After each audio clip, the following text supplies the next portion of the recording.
السلام علیکم عزیز طلباء و طالبات، آج ہم اردو جماعت ہفتم کی نظم حمد کریں گے۔ جو ہمارا آفاق کا SOS ہے، جو منصوبہ بندی ہے، اس کے مطابق ہفتہ نمبر 1 ہے اور پیریڈ نمبر 3، جس میں ہم نظم حمد کی تشریح کریں گے اور مرکزی خیال کریں گے۔ تو کسی بھی نظم کا جو مرکزی خیال ہے، اس پوری نظم کا جو ہے وہ محور ہوتا ہے، اسی مرکزی خیال پر نظم لکھی جاتی ہے۔ تو نظم حمد کا مرکزی خیال ہے کہ اس نظم حمد میں اللہ تعالیٰ کی وحدانیت کو بیان کیا گیا ہے۔ اللہ تعالیٰ تمام جہانوں کا مالک ہے، بڑی شان اور عظمت والا ہے۔ اس کائنات کی ہر چیز اللہ تعالیٰ نے پیدا کی ہے۔ یہ زمین، آسمان، درخت، پھل پھول سب اللہ کی تخلیق ہیں۔ سارے کام اللہ کے اختیار میں ہیں۔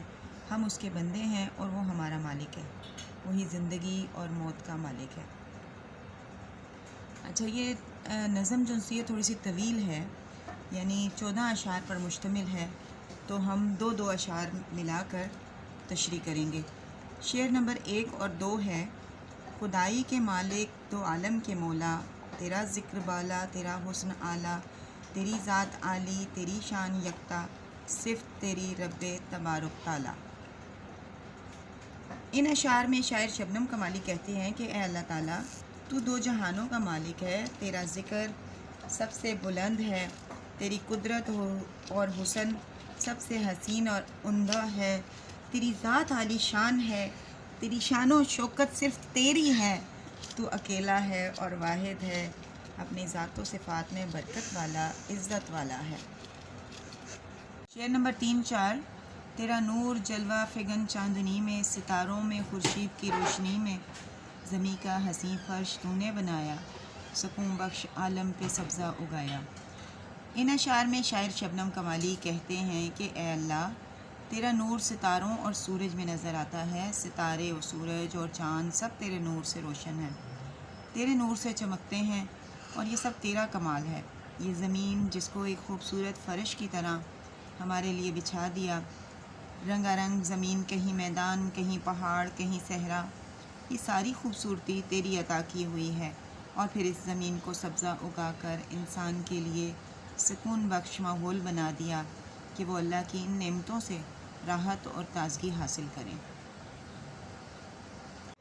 شعر نمبر 5 کرتے ہیں: درختوں سے زینت زمیں کو عطا کی، حسین بیل بوٹوں سے رونق بڑھائی، یہ جاڑا، یہ گرمی، یہ بارش کا موسم، یہ سورج کی کرنیں، یہ تاروں کی چمچم۔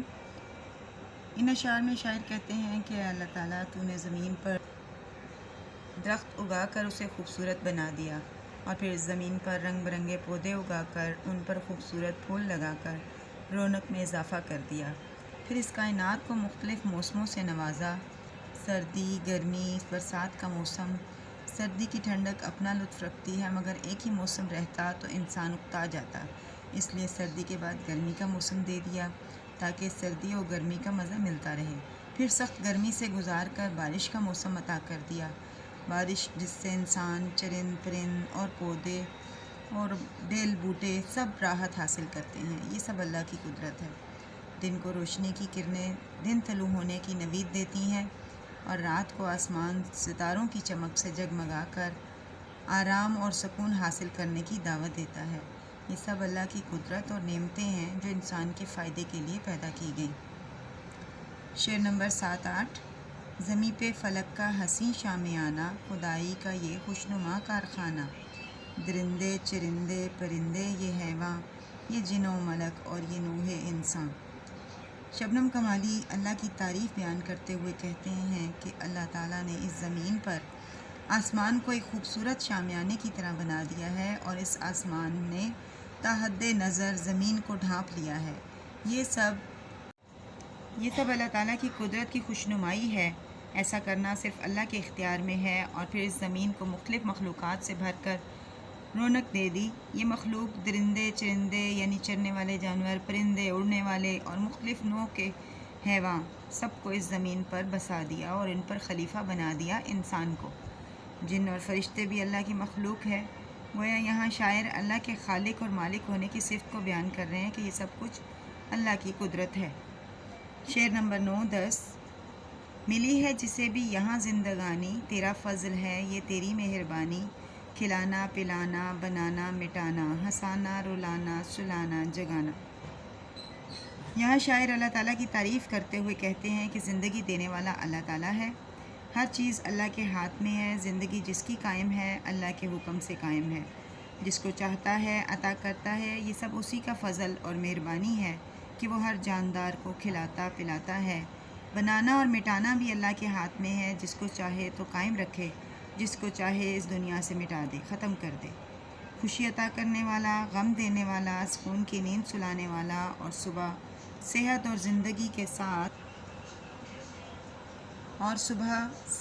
زندگی کے ساتھ جگانے والا اللہ تعالیٰ ہے۔ شعر نمبر 11-12۔ تیرے ہاتھ میں ہے ہر ایک کام مولا، ہے سب تیرے بندے تو مالک ہے سب کا، شب و روز تجھ سے ہماری دعا ہے، یہی مدعا ہے یہی التجا ہے۔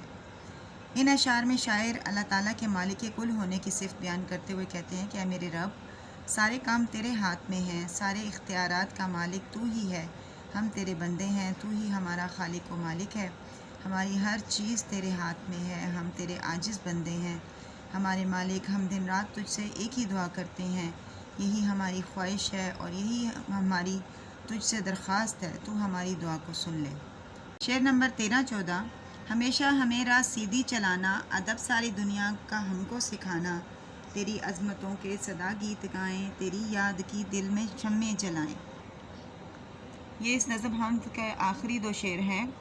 شاعر شبنم کمالی کہتے ہیں کہ ہمیں ہمیشہ سیدھی راہ پر چلانا، ہمیں ہدایت عطا کرنا، ہمیں زندگی دی ہے تو زندگی گزارنے کے لیے تیری ہدایت کے محتاج ہیں، ہمیں زندگی گزارنے کے سارے اصول سکھا دے، ہمیں اپنی نعمتوں پر شکر کرنے کی توفیق عطا فرما، ہمیں اپنا ذکر کرنے والا بنا دے، ہم تیری عبادت کریں اور تجھ سے ہی مدد مانگیں، ہمارے دل تیرے ذکر سے آباد رہیں اور ہم تیرے کامیاب بندے بن جائیں۔